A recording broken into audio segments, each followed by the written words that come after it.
Hello, everyone, and welcome to one more webinar from the Wireless Broadband Alliance, today in partnership with Asia Networks. Really glad to be here with all of you. My name is Tiago Rodriguez. I'm the CEO of the Wireless Broadband Alliance, and today we are going to talk about a very important topic that is impacting all of us and the way that we work today. Is nothing new to all of us. This COVID-19 pandemic is changing the way that our work habits are transforming, and we decided in the alliance with Asia, that is a member, to set up this webinar really to go through this new normal, and now the telecoms and the IT sector is looking to deliver some answers and to augment productivity with all these new challenges. For that, we set up an agenda for the webinar. I will do a quick introduction. I just have a couple of slides to share with all of you. And then I would like to invite Tunjai Chil, the Chief Strategic Officer from Asia, is going to talk about work from home evolution and some market analysis. Then we'll have Phil Bernards, Executive Vice President of Engineering and Operations of Asia, and he's going to talk about a new product that Asia has launched that is called EQUIPE, and how that type of services can help all of us and the workforces of the companies to tackle these new challenges. After the presentations, we'll have a roundtable discussion between myself, Tunjai Chil, and Dr. Shalam Aras, that is the Vice President of Product from Citrix. For those of you more interested in knowing more about Tunjai, Philip, or Dr. Shalam, we'll leave here some more information about their backgrounds and their experience. But I really want to bring up what is happening today in the industry. I just did some research and I pick up just a few data points that come out on the news very recently. So, for example, the Global Workplace Analytics, it's a very comprehensive study about the evolution of the workforces, especially after COVID-19 situation, and they, based on their research, they look into 25 to 30% of the US workforces will be working from day on multiple days a week. So this means that many of us will spend some time in the office, but as well a quite good amount of time at home and working from home. Some other studies like Gallup recently shared as well that they come up with this trend and this information that 2/3 of US workers want to continue to work remotely even after the pandemic. And Eurofound released as well in August a study about 3/4 of the European employees. They want to continue to work from home after this experience that they saw. And at the same time, just to highlight and setting the scene for the discussion today, I just pick up some announcements from different companies. You can see like Twitter talking about giving options for their workers to work from home indefinitely if necessary, or for example, Microsoft implementing a flexible workplace program, or companies like Hitachi or even American Express, all looking on implement a strategy for this flexible workforce. That is definitely a big challenge for all of us, especially after this pandemic experience. So I hope this can set the scene for a great webinar and a fantastic dialogue today. And without further delays, I would like to move on the agenda and bring the presentation from Tunjai Chil to talk about the evolution of the work flexibility and the remote workers.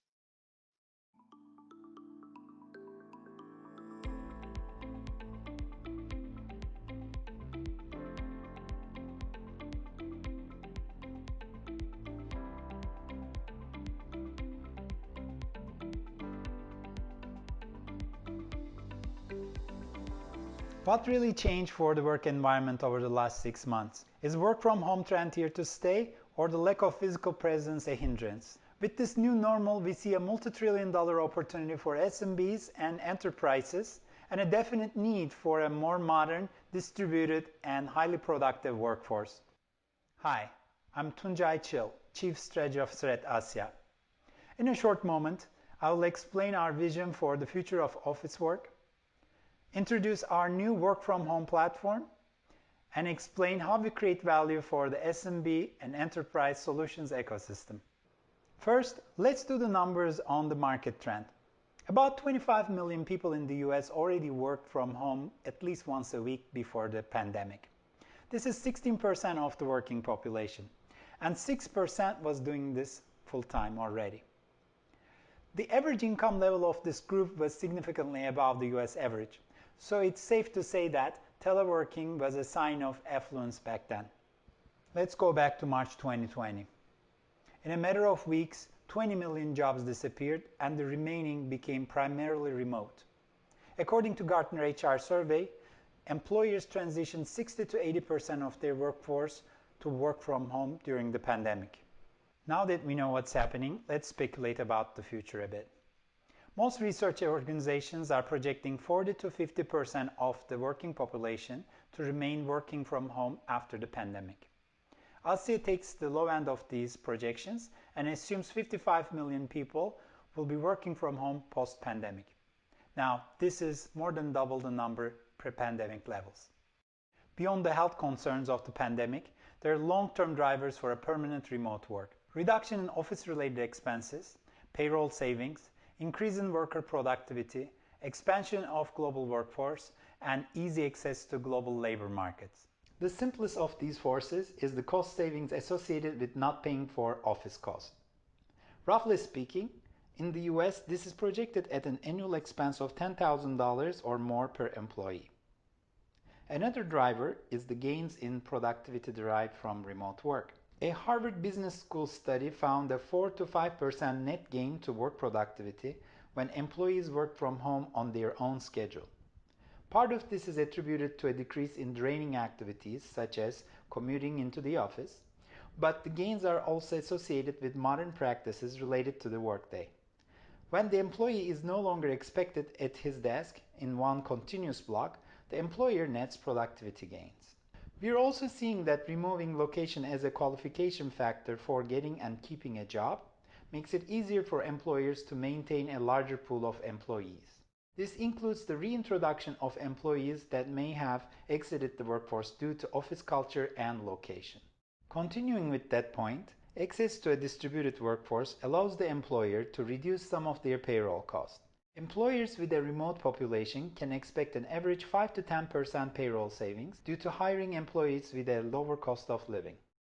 Consider an employee living in Detroit compared to one in San Francisco. To match the purchasing power of the employee in Detroit, the salary requirements of the San Franciscan are doubled. When we think of all these factors on a global scale, we see a major opportunity for employers to build a modern and distributed workforce. Based on some of the factors we covered, the US, Canada, parts of Europe, and high personal income regions of Asia-Pac are all viable environments for high adoption of work from home. There are roughly 1 billion people in this cohort with similar characteristics, including the level of economic development, high personal and corporate income level, infrastructure availability, and cultural openness to remote work. 8 of these regions make up over 80% of the numbers. The United States, United Kingdom, Australia, Germany, France, Spain, Italy, and some higher personal income regions of Asia-Pac are among this 8.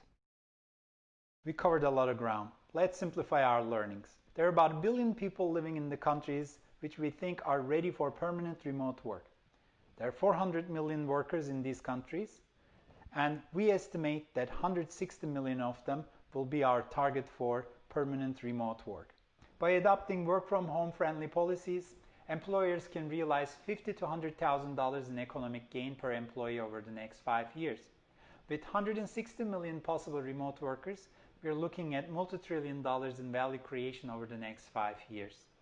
But there are many obstacles to achieving high work productivity at home. New usage patterns and quality of experience problems have emerged within weeks from the stay-at-home orders. Overall, average daily data traffic surpassed the highest traffic levels of the previous years. Upload connectivity volumes have doubled to unsustainable levels. To date, especially on cable networks, even the highest data plans do not offer a stable uplink during rush hours of daily internet traffic. Wi-Fi connectivity at home has also suffered. Interference levels have gone up, and there's been a rush to upgrade the home network infrastructure by consumers. Overall, more than half of the population still experience some level of problems with internet connectivity in a given month. About 15% of the population experiences daily issues, and about 8.4% has severe connectivity issues. To sum up, we see way too many people having connectivity problems while trying to work from home in the US and Europe.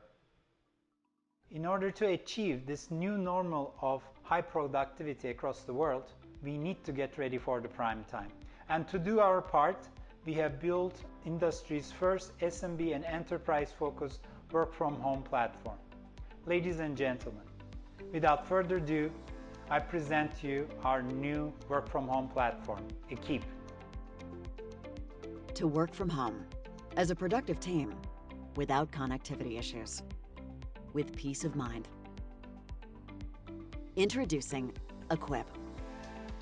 Higher worker productivity, better connected remote teams. Because one bad connection means a decrease in productivity for the entire organization. EQUIPE brings visibility and reliability to essential collaborative business applications. The industry's first enterprise and SMB IT tool for managing residential connections. The platform seamlessly pre-integrates with an ecosystem of ISPs, enterprise tools, and applications. The new normal starts with a strong connection. Learn how you can be a part of the EQUIPE ecosystem.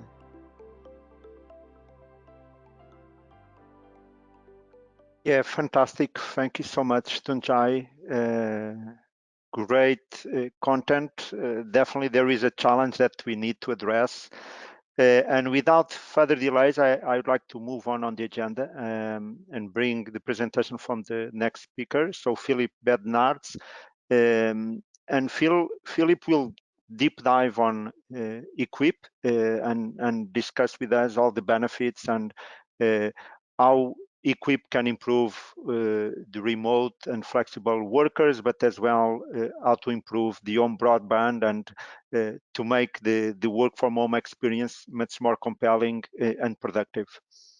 So let's go for Philip's presentation.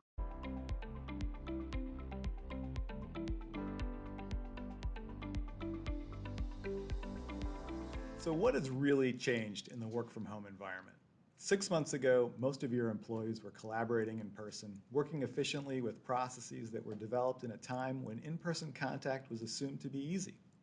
Now, they are working through online platforms.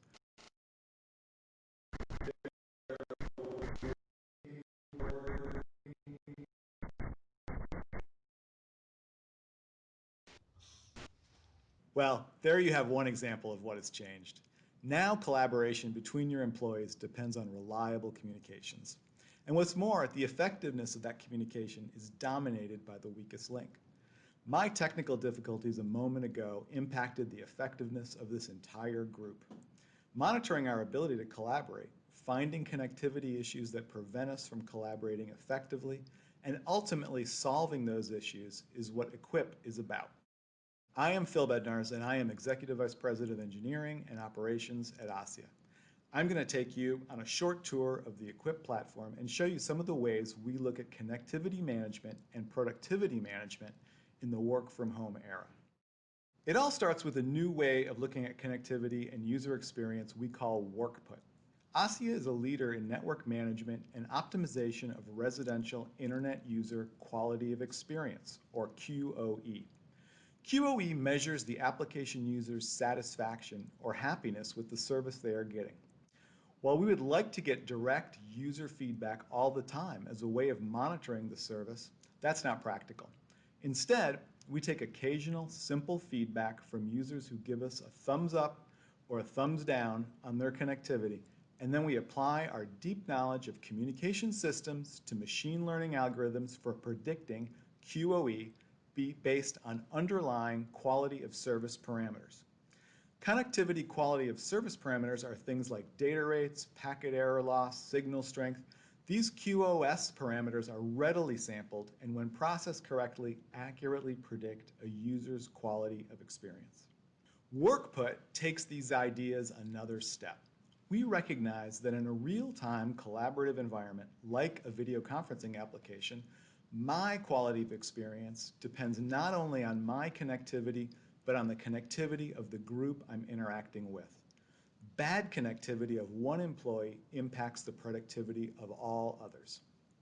WorkPut is then an AI model that learns the true impact of an individual's bad connectivity across the entire team. More than just lost time, poor connectivity impacts worker morale, frustration, and overall effectiveness. WorkPut helps monitor and manage the ability of dispersed teams to collaborate effectively. Ultimately, EQUIPE takes actions or makes recommendations to improve connectivity, and the result is better WorkPut and a happier, more effective team. Okay, so we've established that in the collaborative work-from-home environment, poor connectivity impacts not just a single home worker, but rather it has a multiplier effect that impacts the effectiveness of the overall team. EQUIPE provides a set of tools not found in a typical residential service that work together to provide a higher grade of service for the home worker. First, EQUIPE provides the capability to select a set of work-from-home devices using a simple smartphone application. The connectivity of these devices are prioritized above residential devices during work-from-home hours on both the Wi-Fi and broadband networks. On the Wi-Fi side, the system automatically steers residential and telework devices to access points and bands best suited for prioritized performance. The system also establishes airtime policies that ensure work-from-home devices get sufficient throughput. Furthermore, the user can give simple thumbs up and thumbs down feedback on performance. That feedback can be signaled either through the EQUIPE smartphone app or via plugins on popular collaboration platforms.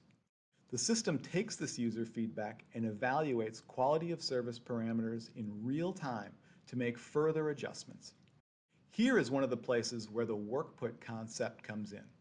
Rather than just looking at quality of service parameters on a home-by-home basis, the platform is integrated with APIs from popular collaboration tools such that the system knows when a work-from-home device is online with other work-from-home devices.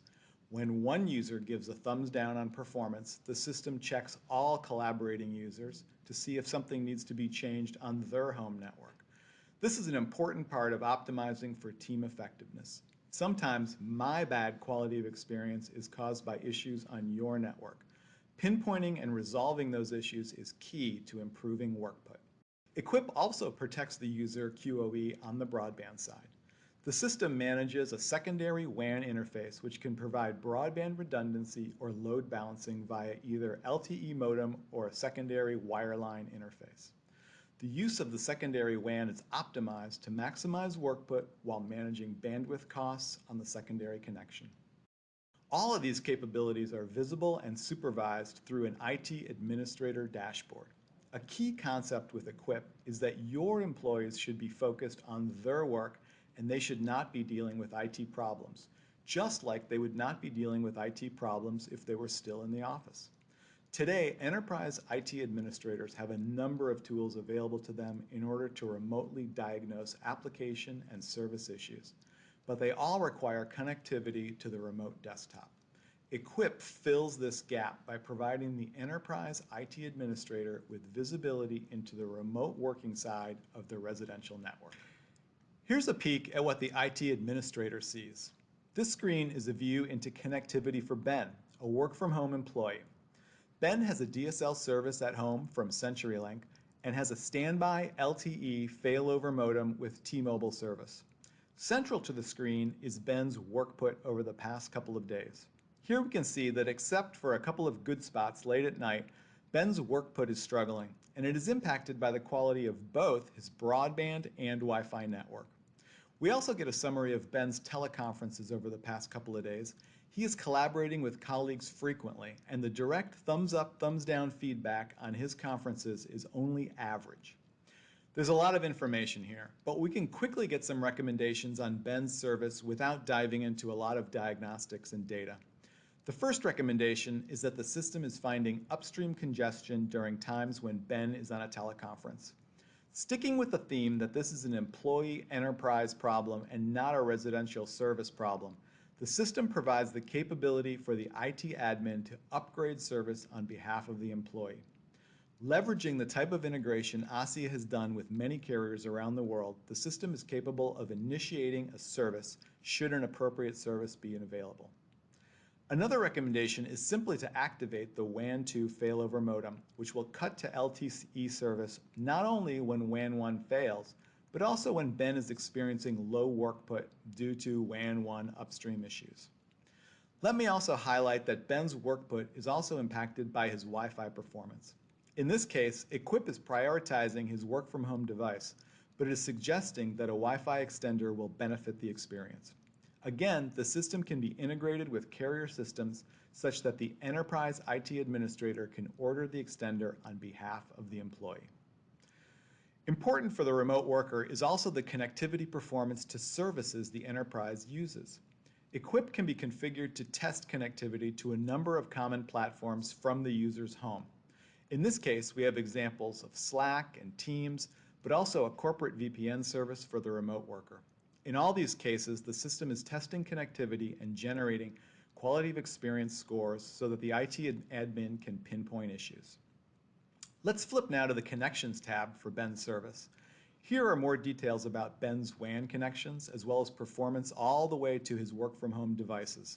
Here, the IT admin can initiate real-time connectivity tests and take a variety of remote actions on equipment to resolve issues. We also get a log of teleconference events Ben has been participating in. Maybe most interesting is the pane in the upper right, where we see a list of employees most negatively impacting Ben's workput on teleconferences. In fact, here we see that some of Ben's poor workput can be attributed to connectivity problems with Brian and Linda. The IT admin can then investigate those users, solve issues, and improve the overall workput of the team. Jumping to a team view, we can see aggregate statistics across all employees. Workput is still central to the overall health of the remote team, and the example here is a typical situation where workput is high early and late in the day, but during the middle of the day, workput falls as employees compete with other residential users for in-home and WAN bandwidth. In addition to aggregate statistics, the team view allows the IT admin to get an ordered list of employees with poor workput. The IT admin can investigate poor performance and follow recommendations on an employee-by-employee basis. Alternatively, policies can be established where the system will automatically prompt the IT admin for approval of recommendations based on the system discovering issues. This is especially useful for larger organizations when there may be tens or hundreds of employees that need some type of upgrade now that they are working from home a significant portion of the time. Let's turn and talk a bit about the architecture for the EQUIPE platform. Within the home, EQUIPE runs on certified Wi-Fi gateway hardware and Wi-Fi extenders and supports several secondary WAN options. ASSIA works with a variety of equipment providers to ensure a consistent user experience. The work-from-home employee interacts with the system via a smartphone application or via plugins on popular collaboration platforms. The EQUIPE hardware continually reports status and is controlled through a set of cloud services which include the Workput Predictor and Monitor, Wi-Fi device management including telework device prioritization, multi-WAN management including controls and policies for failover and load balancing, and a recommendation engine linked to upgraded services to improve employee productivity. EQUIPE provides a scalable user interface for enterprise IT administrators and can also provide API services for field technicians and third-party support organizations. The system can be linked to the service provider customer care organization should the enterprise IT admin elect to escalate an issue. This provides a unified view of performance and issues for faster trouble resolution and leverages ASSIA's experience in carrier network management and optimization systems. Thanks for coming on this brief tour of EQUIPE. We at ASSIA are looking forward to making work from home an effective and frustration-free experience for employees and companies everywhere. The new normal starts with a strong connection. Learn how you can be a part of the EQUIPE ecosystem. Okay, fantastic. I was impressed with the deep dive of Phil on all the capabilities on EQUIPE, and really brings lots of questions in my mind for having a very interactive conversation with Tunjai and Dr. Shalam. So welcome, Tunjai. We already spoke before. Dr. Shalam, welcome as well to this webinar. A pleasure to have you.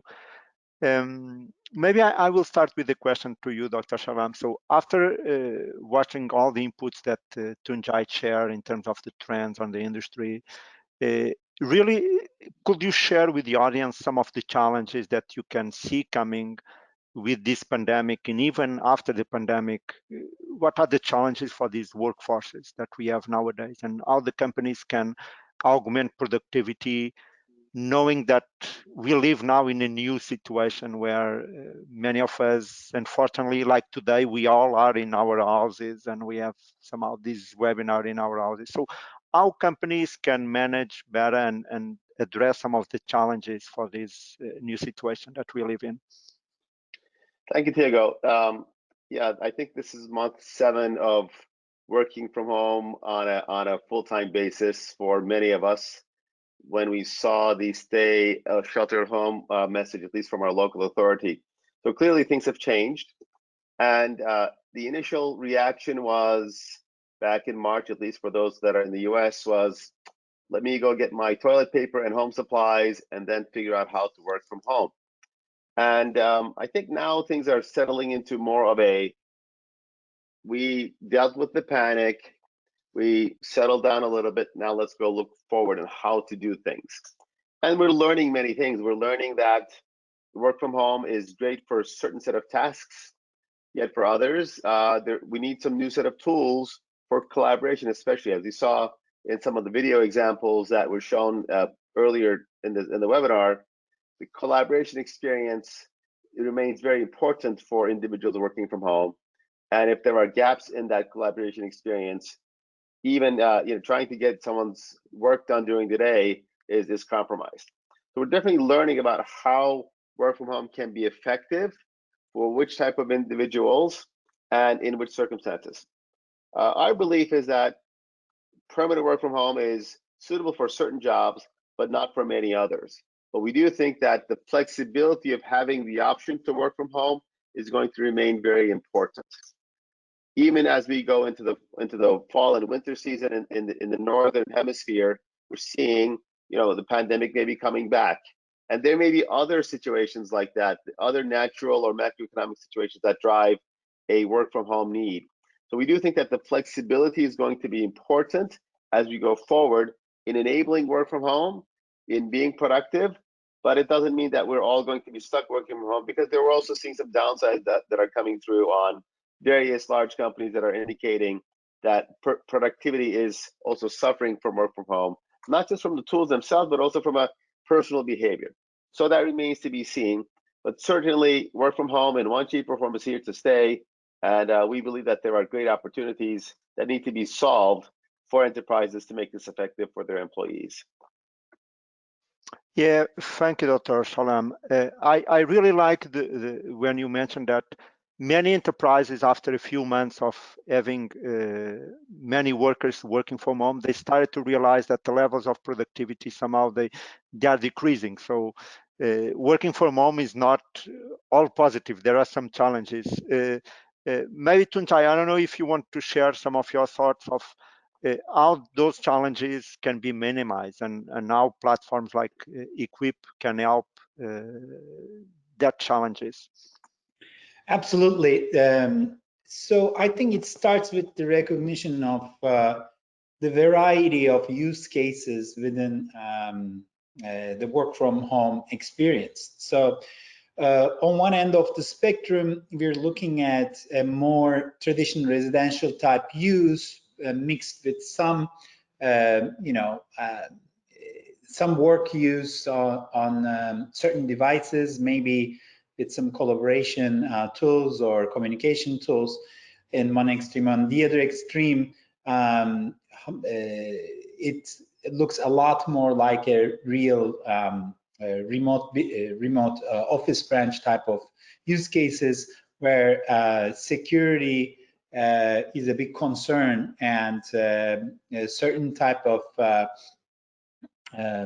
vertical applications are critical to support and requires heavy duty networking support. So as I said, the first step is to recognize the variety of these needs.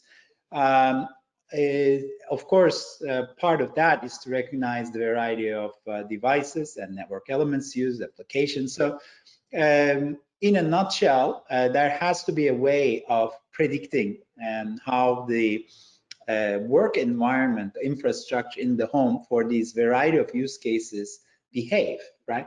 So at the moment, we don't necessarily have a good way of tying all these things together and monitor quality of experience, and even more importantly, predict how the QoE would be in a given situation.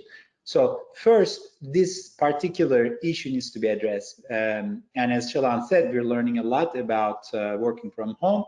And it's part of this learning that we will understand how to better monitor and predict QoE in this variety of use cases and infrastructure. So that's the first critical part, to understand and manage the complexity. And the second part is to be able to to be able to do this new way of supporting work from home in a cost and performance conscious manner. So on one extreme, we can just we can claim that, okay, we're gonna ship you $5,000 worth new equipment, and every day somebody's gonna come to your house and handhold you for a lot of different things. But and by the way, we do see use cases where such productivity gains justify that kind of spending, but the masses, basically these 160 million people we are seeing across the world, in order for that level of adoption, we need to tier the delivery of different kinds of enhancements, and this needs to be done in an intelligent way. So that's the second bucket. How do we bring the solutions to whom at what point in time? And this is all about intelligent upgrade of different types of network elements or services, etc. So that's the second piece. How do we do that, right? And finally, the third piece is automation, right? So that, I think this is one of the biggest barriers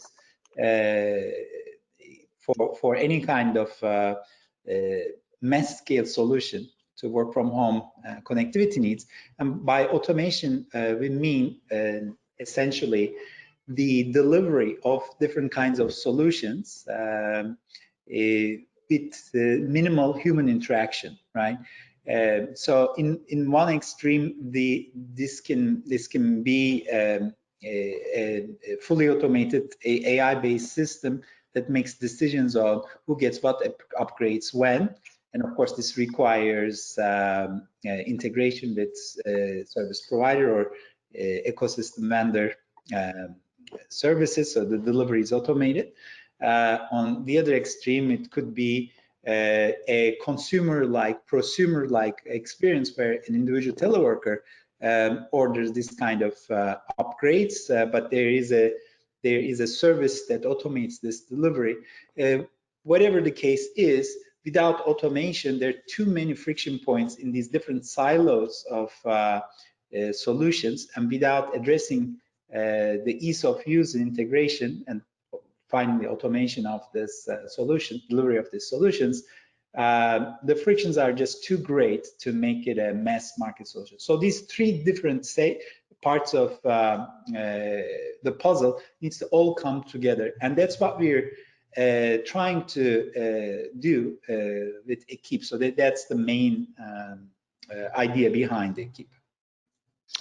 Yeah, thank you so much, Tunjai. And you talked about QoE and QoS, and for me, I think it's a very, very interesting topic, because all of us, when we are working from home, there is always some level of uncertainty on the broadband access that we have. Sometimes we can have a great experience, but sometimes we don't. And many service providers probably are not monitoring the QoE and the QoS in many of their customers. So starting with you, Tunjai, but I would like to get as well Dr. Shalam, how important is to monitor that QoE and be able to have some metrics that can guarantee that at 3 p.m. I have a phone call with my boss and I can have a proper quality to have a video call, and 1 hour after I can continue with another colleague. So it's not an uncertain experience all the time.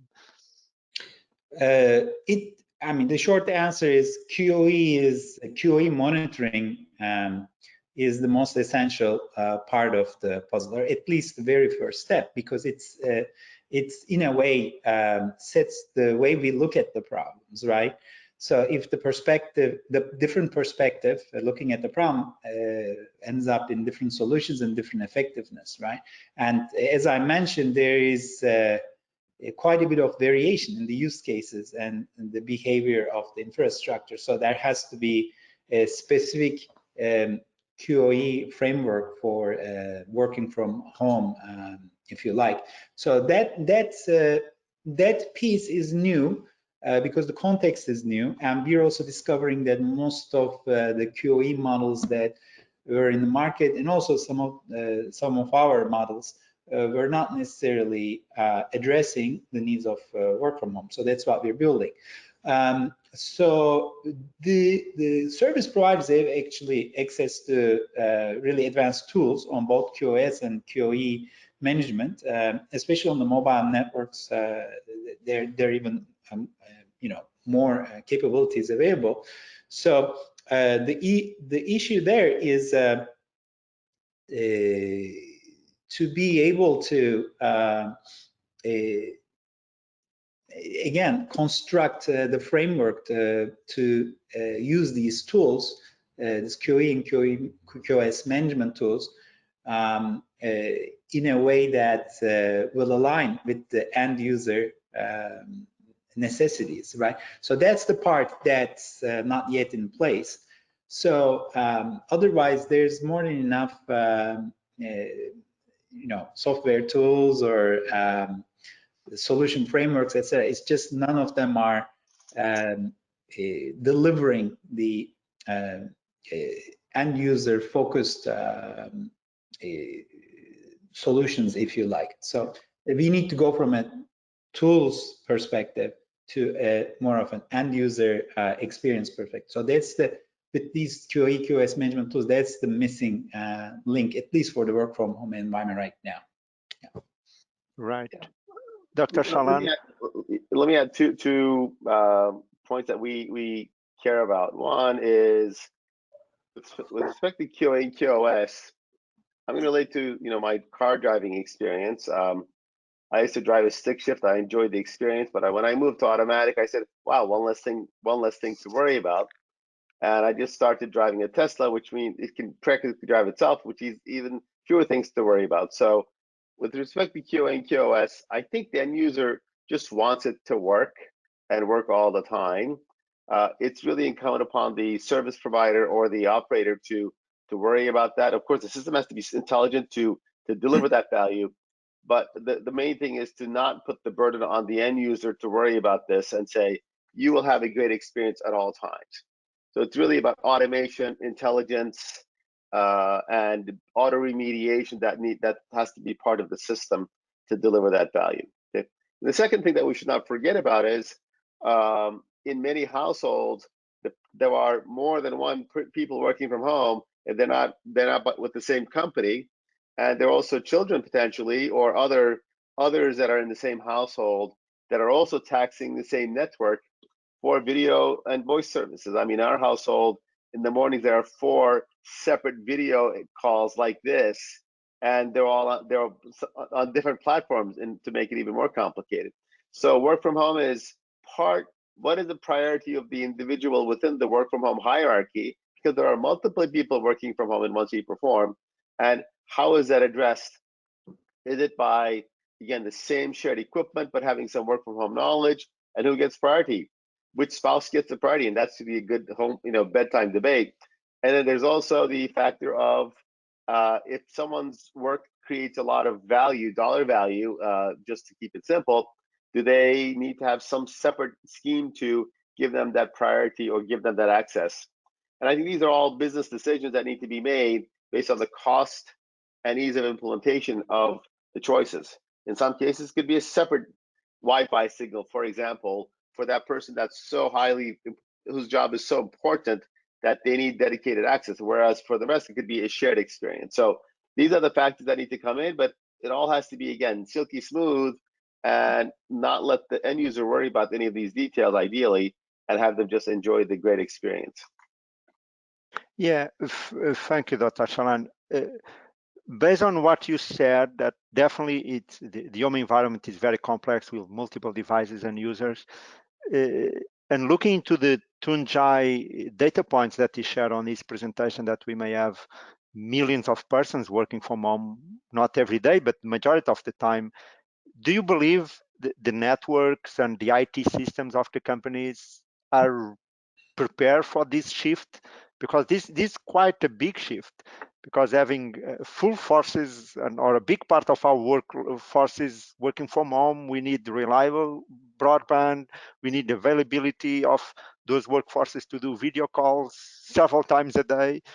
Are the IT companies and departments and the telecoms providers ready to embrace that challenge? I would say that I think IT, service providers and enterprises advanced their 5 years of investment within 3 to 4 months in many respects. One was how do you enable more work from home? And if you see the shortages around industry for laptops, home network devices, cameras, clearly there was a compression of many new asset purchases that were required to enable so many people to work from home. In terms of capacity, our observation is across many of our customers is that network backbone capacity and cloud capacity was able to keep up.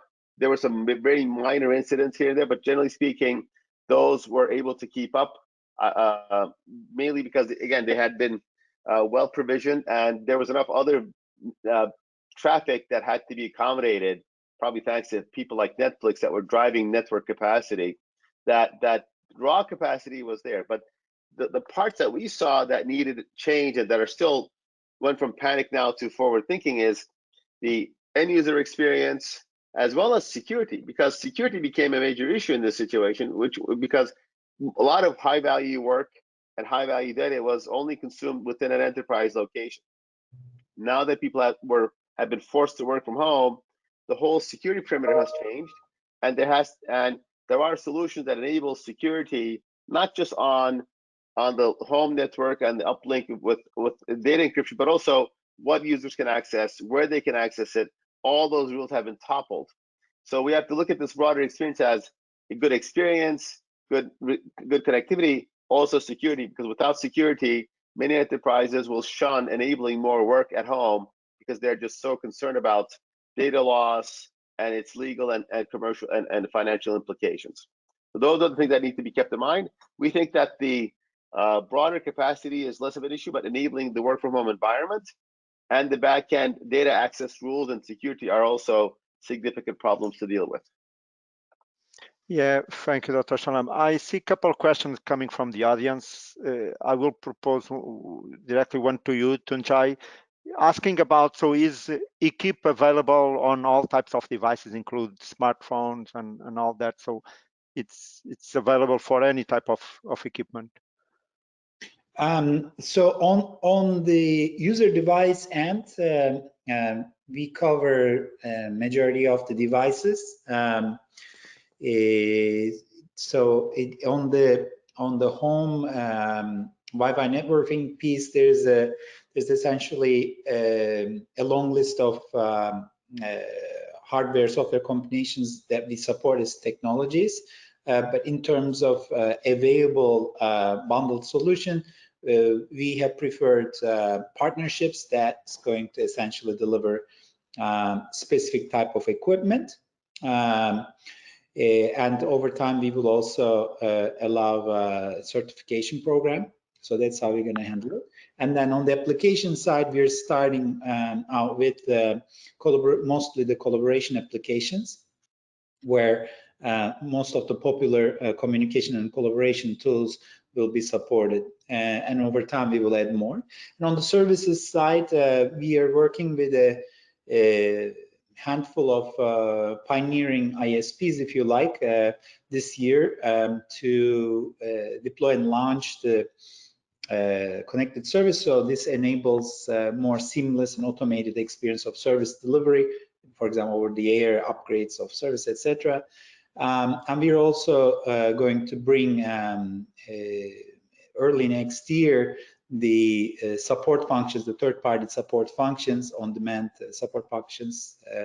So we are going to be supporting a lot of different corners of the ecosystem, if you like, with EQUIPE. Some of it is getting rolled out within the years. The rest is going to be getting rolled out over next year.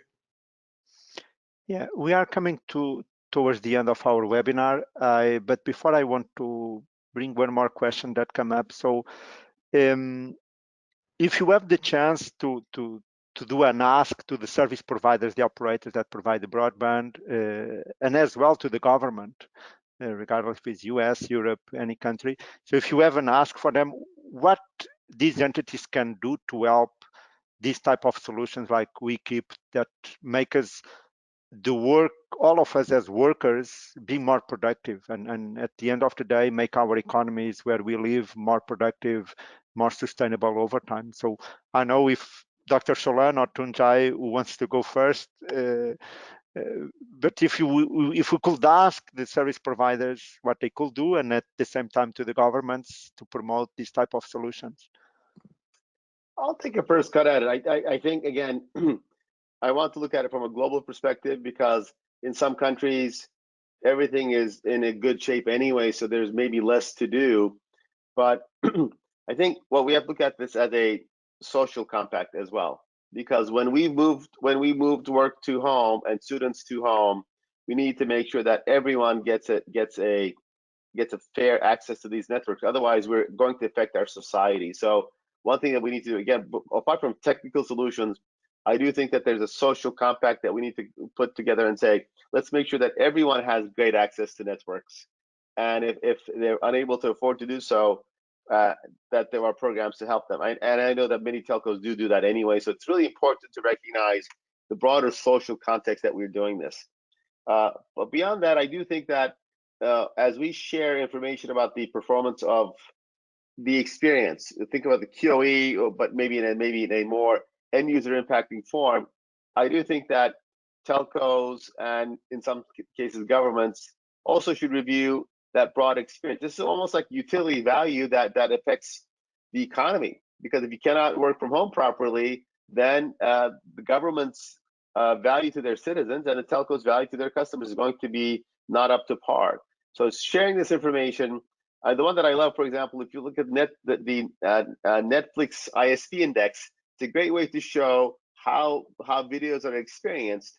And again, that's more for their own value, but there's an opportunity here for telcos and governments to take a look at, are we delivering the value, and can technologies like EQUIPE and what we deliver with Citrix, can they assist in making that experience more consistent and better overall? Because ultimately, this is it has broad economic implications. If we cannot work from home, we're not generating value, we're not generating tax dollars. If we're not able to educate our children through this situation where we have to do it, that means there'll be long-term consequences. So governments and telcos, they need to be aware of how these experiences are being delivered, and technologies like the ones that we're describing today can certainly make them more aware of this. But we think it's incumbent upon them to take action on this, because it has long-term societal and economic consequences. Tunjai, any comments from your side? Yes, I'll build on Chalan's thought and take it one level further. So, I mean, since March, what we've been seeing is actually the lockdown effect of COVID started all of these discussions. However, when we looked at how the teleworking experience actually started, where it's coming from, what were the driving factors before COVID, and how it relates to what's going on now and future, we just see also a secondary growing need, which is most of the advanced economies of today are having a long-term productivity problem, even without COVID, mostly because of aging population. And in a nutshell, we squeezed out every possible productivity pretty much. So for growth, which is basically the problem for the next decade, there has to be a new source of productivity gain. And we think that last decade and going forward, maybe a couple of decades, that new source of productivity is going to come from flexibility of labor force, and this both at the local and global level. So if we don't change our global culture and also US culture here about work, and try to bring on board different parts of the labor force that's excluded from higher end work, and also try to essentially bring the flexibility to the work experience, so that people can squeeze out more productivity from their workday. I don't think there is a large enough productivity gain pool at the macroeconomic level.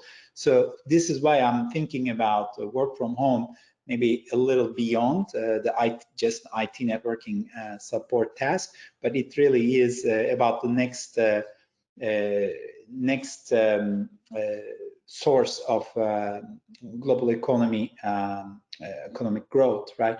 So how do we enable this? What do we do? I think the very first step is the infrastructure. Like Chalan said, it's like water, like electricity. So a different kind of approach, acceptance more than anything for this kind of working, and hopefully some policies that support this change.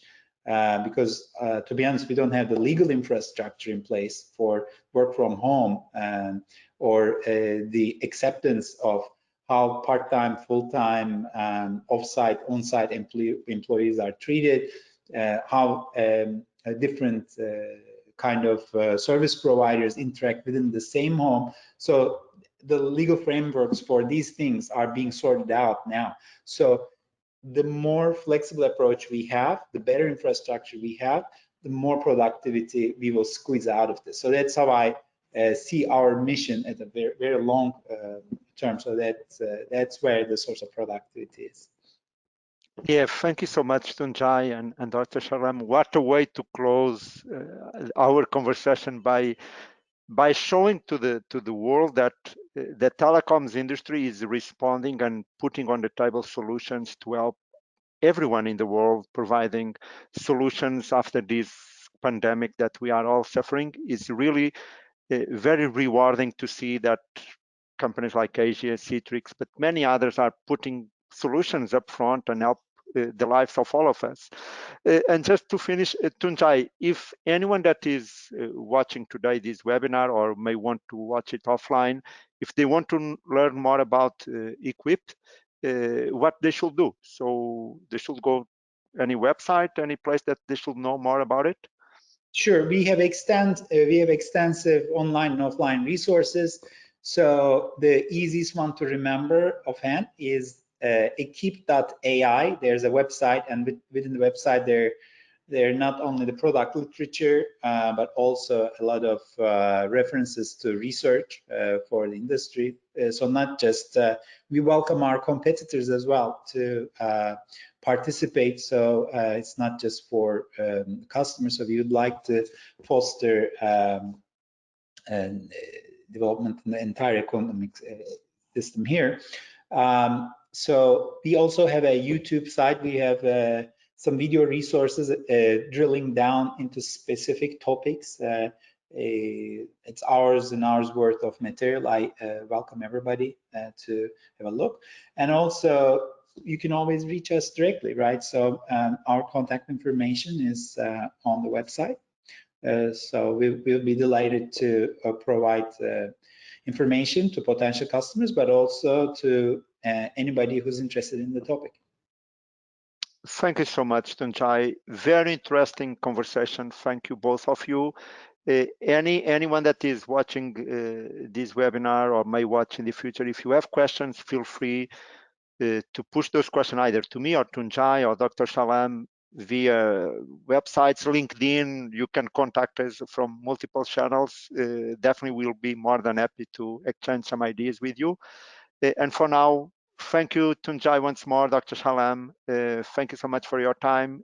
And everyone, thank you for attending this webinar from WBI. Looking forward to see you soon. Thank you, everyone. Bye-bye. Thank you, everyone. Thank you, Diego, for a great webinar. Thanks for organizing. Thank you. Thank you. Bye-bye. The new normal starts with a strong connection. Learn how you can be a part of the EQUIPE ecosystem.